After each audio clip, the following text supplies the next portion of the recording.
I think that I have very mixed feelings about talking about this. 1918 bird flu pandemic eventually claimed 50 to 100 million lives. It was called Spanish War because the Department of Defense banned the use of running these stories by journalists. That's why the only news people could get was coming from Spanish journalists. And so it is that that pandemic is still called Spanish flu. Okay. Why I am very concerned about the choice of my words, we need to know the truth, but the world today is a very different world from 1918. The population. At that time, probably there were 1.25 billion people in the world. Now we are clearly above 7. The communication systems were very rudimentary at that time. People used to travel by boats. It would take months and months to cross Atlantic. The virulence of that virus. My grandfather, he had 4 males in his family. My father and his 3 brothers. And he also had 4 women in his bodies, my grandmother and my 3 aunts. Because of the Muslim cultural restrictions, the women were kept in the villages, the areas of, dense living. Right. But the men were allowed to go to the farms where they lived with cattle. And so there were far less contact between the men. All 4 female members of the family lost their lives to this. And my father, of course, survived that. The old, simple, inexpensive things, Richard, that is our best bet. For example, just sensitivity. If we have a cough or sneeze, let's say we have an allergic sneeze, and we are comfortable with that. We've had allergies all this time. Now, in this period of time, not covering your mouth when you're sneezing, even though you think it is allergic sneeze, and you don't have high fever and you don't have the symptoms of this flu, and you've been not exposed to this, I think the washing the hands probably is still the best defense we have at this. So there are hand sanitizers which are not very expensive. It's more a matter of awareness. Okay. So then if you have fever and you think that you may have been exposed to somebody who had this coronavirus, then to going to the doctor's office, that's a wrong thing to do. You contact the doctor on phone and whatever he can do, but going over to the doctor's office or going over to the emergency department, the hospitals, I think, they are trying very hard to have their isolation units. Right. So when people go to emergency, they will not treat them in the general emergency area. They will, shoot them out, isolate them. So, it is, for me personally, it is a very blunt and abrupt reminder of what it means to be a human. That you have the knowledge of what can happen, and you are acutely aware of how little we can really, how little and meaningful things we can think about, imagine about it, and then proceed about it. Now, there is one other hope, and that hope is that the viruses, they do have their own life cycles. And then there are complex dynamics between the host. How fast does it kill the host? Right. And that may actually slow down the speed. Any travel which can be avoided. This virus at this stage is pretty infectious. It's pretty virulent. So if there are 7 or 10 reported deaths in Iran, and they have closed off the border, which is almost 1,000-mile border between Iran and Iraq, this looks so unreal and unimaginable and too hard to cope, even in a theoretical sense.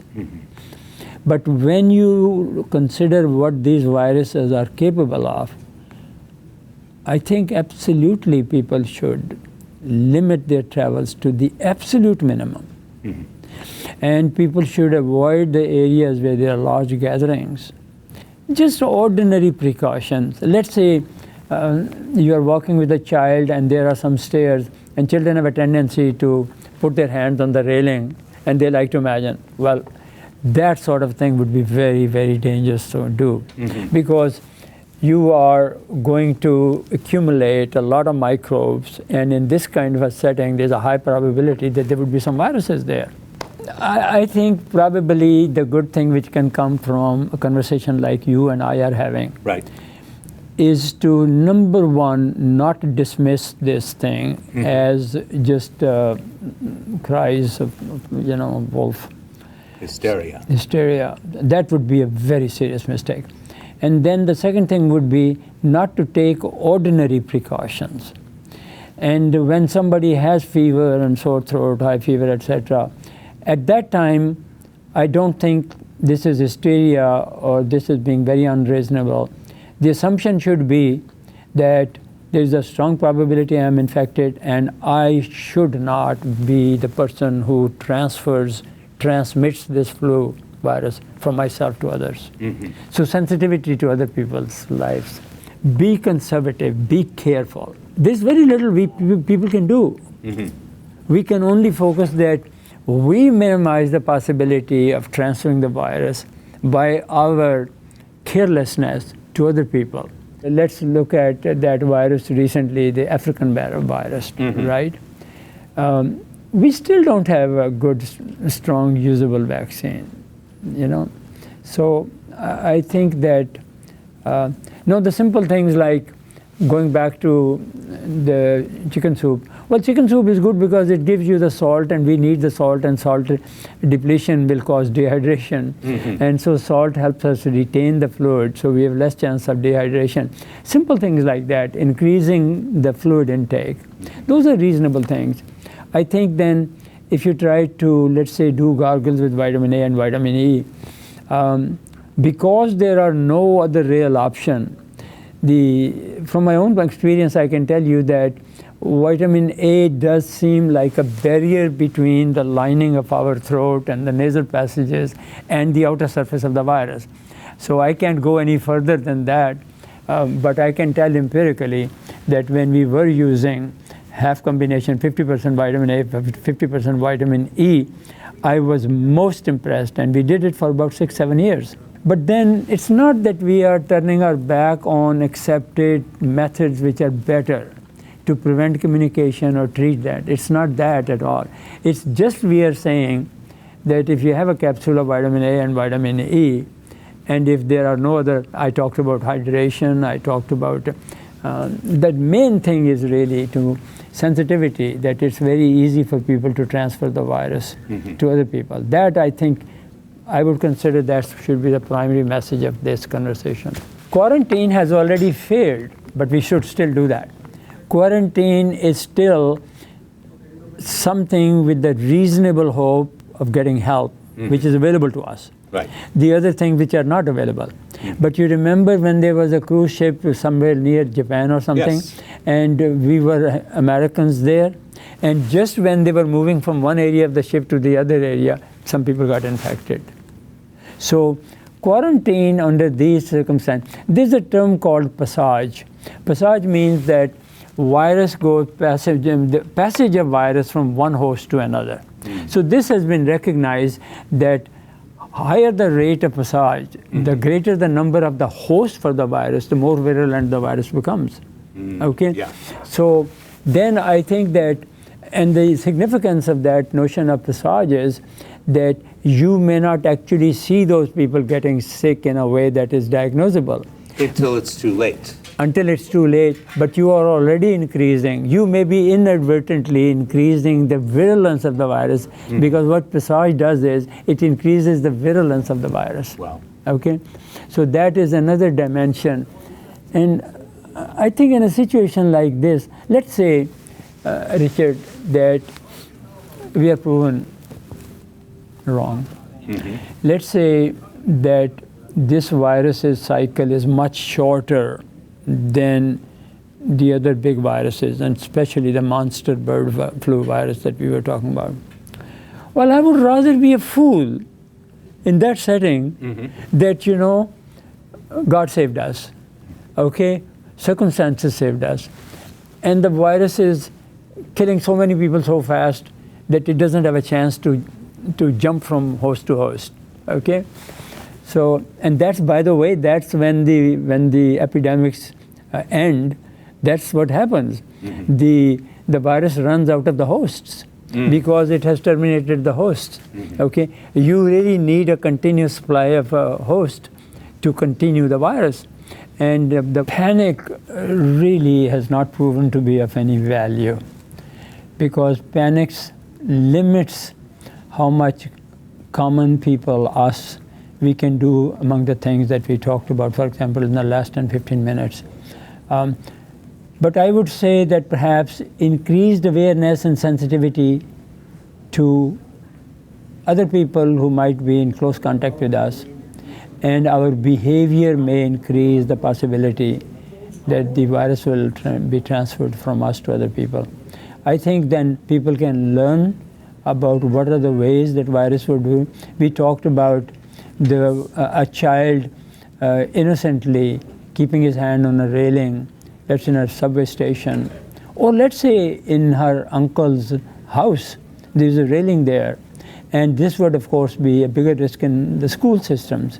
So certainly the teacher can, the principal and the teacher can take precaution and just talk to, any teacher can spend 4 or 5 minutes and say, for the next week or two, we are not going to be swiping our hands on the railings. And drinking water. Drinking water, yeah. So I would try to be more aware of the sensitivity that we should not, of course, be sharing, obviously, the drinking water glasses. And I think that people would have enough sense, they will use disposable cups and glasses. So more, I think it's a question of the railings, toilets, sinks, kitchens, because historically, those are the surfaces where microbes travel from one area to another area. And the answer to panic really is a spiritual answer. So we have to, we can't expect that our children would become both spiritually aware inside of 3 or 4 days. But I think certainly this would be of help to parents so they don't panic and they don't further see that the children get inadvertently terrorized. So we have to walk a tightrope, not deny the facts, and still recognize that panic is going to actually make the matters worse. The little efforts we can make, panic would interfere with them. Panic is not going to increase our efficiency of taking the countermeasures. Rather, it's going to dilute our efforts or cause confusion. Thank you, Dr. Ali. You're welcome, Richard.